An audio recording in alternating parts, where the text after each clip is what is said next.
Hello बच्चों, जेके digital classes में आप लोगों का बहुत बहुत वेलकम है। और मैं हूं जितेंद्र सर। आज मैं आप लोगों के लिए लेकर आ गया हूं टॉप 20 वस्तुनिष्ठ प्रश्नों का संग्रह, जो इस हर साल एग्जाम में ऐसे क्वेश्चन जो है आपको बोर्ड एग्जाम में देखने को मिलते हैं। जो चैप्टर 1 है, प्रकाश का परावर्तन, भौतिकी से लिया गया है। तो आपको वीडियो को अंत तक देखना है और पूरा पूरा क्वेश्चन रट लेना है। तो फर्स्ट क्वेश्चन आ गया है आपके सामने।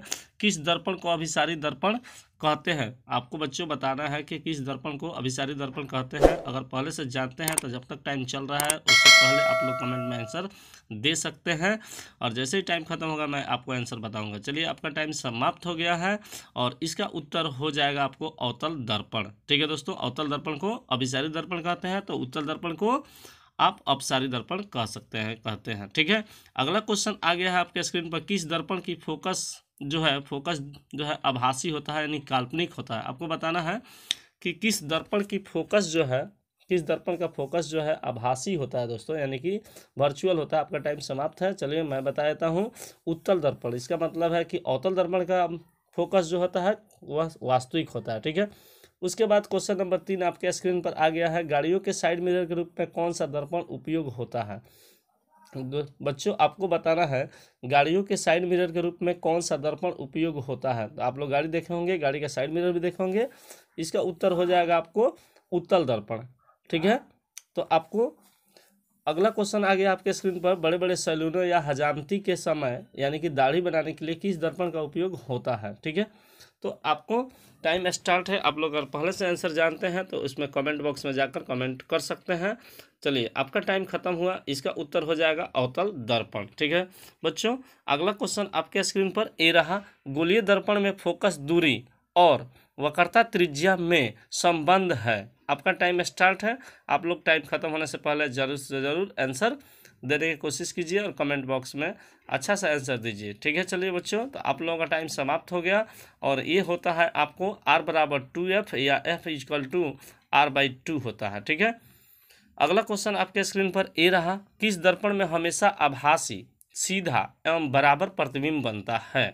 ठीक है बच्चों, आपको बता देना है किस दर्पण में हमेशा आभासी यानी कि काल्पनिक, सीधा और बराबर प्रतिबिंब बनता है। आप जानते होंगे, अगर पढ़े होंगे तो, नहीं पढ़े होंगे तो चलिए मैं बता देता हूं कि आपका आंसर हो जाएगा कि समतल दर्पण। समतल दर्पण में हमेशा आभासी, सीधा और वस्तु के बराबर प्रतिबिंब बनता है। अगला क्वेश्चन आपके स्क्रीन पर ए रहा। अवतल दर्पण के सामने वस्तु को कहाँ रखें कि बराबर एवं उल्टा वास्तविक प्रतिबिंब प्राप्त हो जाए? ठीक है दोस्तों, बच्चों आप लोगों को बताना है कि अवतल दर्पण के सामने वस्तु को कहाँ रखें। आप लोग जैसा कि जानते हैं बहुत सारे जगहों पर वस्तु को रख सकते हैं। ठीक है, तो उसमें आपको बता देना है। तो चलिए, इसका उत्तर हो जाएगा आपको बच्चों, ठीक है कि वक्रता केंद्र पर अगर वस्तु को रखिएगा तो हमेशा उसका बराबर और उल्टा प्रतिबिंब प्राप्त होगा अवतल दर्पण के सामने। उसके बाद क्वेश्चन नंबर आ गया है 8। प्रकाश के परावर्तन के कितने नियम होते हैं? प्रकाश के परावर्तन के कितने नियम होते हैं? बहुत इजी क्वेश्चन है और ऐसे क्वेश्चन जो है आपको मैट्रिक बोर्ड के एग्जाम में बार बार पूछे जाते हैं। तो आप लोग इस तरह के क्वेश्चन जो है याद कर लीजिएगा और निश्चित रूप से ही सफल होइएगा। इसका उत्तर हो जाएगा 2। ठीक है, 2। प्रकाश के परावर्तन के कितने नियम होते हैं? 2 नियम होते हैं। ठीक है, चलिए अगला क्वेश्चन आ गया है आपके स्क्रीन पर। ठीक है, अपसारी दर्पण किस दर्पण को कहते हैं? अपसारी दर्पण किस दर्पण को कहते हैं? आप लोगों को पता होगा। ठीक है, नहीं पता होगा चलिए मैं टाइम खत्म होते ही बताऊंगा।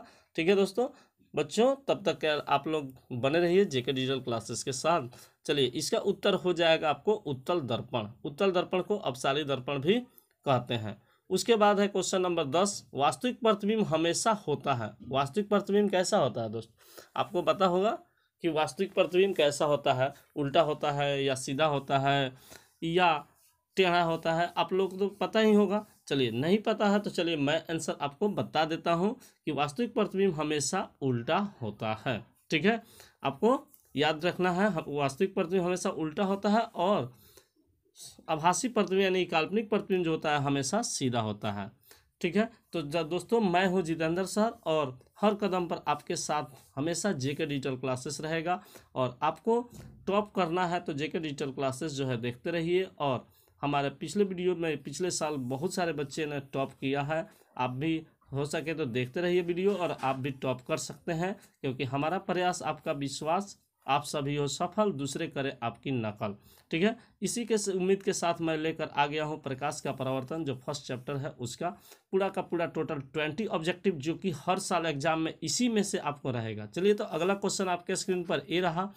एक गोलीय दर्पण की फोकस दूरी +16 cm है, तो बताइए उसकी वक्रता, त्रिज्या और दर्पण कौन सा है। तो आपको जस्ट पीछे क्वेश्चन में मिला था कि वक्रता, त्रिज्या और फोकस दूरी में संबंध r = 2f होता है। उससे हम लोग अगर निकाल लेंगे तो +16 है तो उसका क्या हो जाएगा, वक्रता त्रिज्या 32 cm हो जाएगा, और दर्पण चूंकि प्लस में है तो प्लस में क्या होगा, उत्तल दर्पण हो जाएगा। ठीक है, उसके बाद है क्वेश्चन नंबर 12, दर्पण सूत्र होता है। आपको बता देना है कि दर्पण सूत्र क्या होता है। ठीक है, तो जैसा कि आप लोग जानते हैं कि दर्पण सूत्र में क्या होता है, वस्तु दूरी, प्रतिबिंब दूरी और फोकस दूरी में एक संबंध होता है जिसे हम लोग दर्पण सूत्र कहते हैं। उसी को बता देना है कि किस तरह से होता है। तो उसका आंसर हो जाएगा 1/u + 1/v = 1/f। ठीक है, अगला क्वेश्चन आ गया है आपके स्क्रीन पर 13 नंबर, प्रकाश तरंग का उदाहरण है। प्रकाश तरंग किसका उदाहरण है। आपको 4 ऑप्शन रहेंगे, उसी 4 ऑप्शन में से आपको चूज कर देना है कि कौन सा आंसर है। तो चलिए फटाफट हम इसका आंसर बता देते हैं आपको।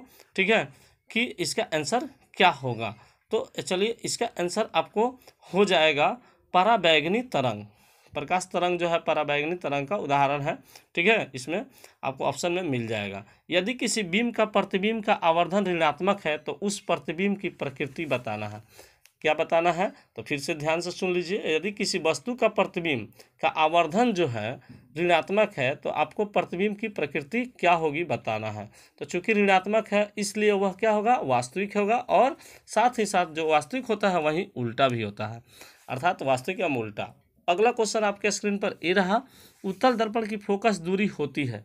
तो उत्तल दर्पण की फोकस दूरी क्या होती है, तो अभी अभी हम लोग पीछे क्वेश्चन देखे हैं कि उसके त्रिज्या जो है, वक्रता त्रिज्या जो प्लस में दिया था उसी की जो आया था आपको तो वक्रता त्रिज्या प्लस में, इसलिए उत्तल दर्पण की फोकस दूरी जो है धनात्मक होती है। ठीक है, तो अवतल दर्पण की क्या हो जाएगी, ऋणात्मक हो जाएगी। इसको भी याद कर लीजिएगा साथ ही साथ। उसके बाद क्वेश्चन नंबर 16 आपके स्क्रीन पर ये रहा, प्रकाशिक माध्यम कितने प्रकार के होते हैं।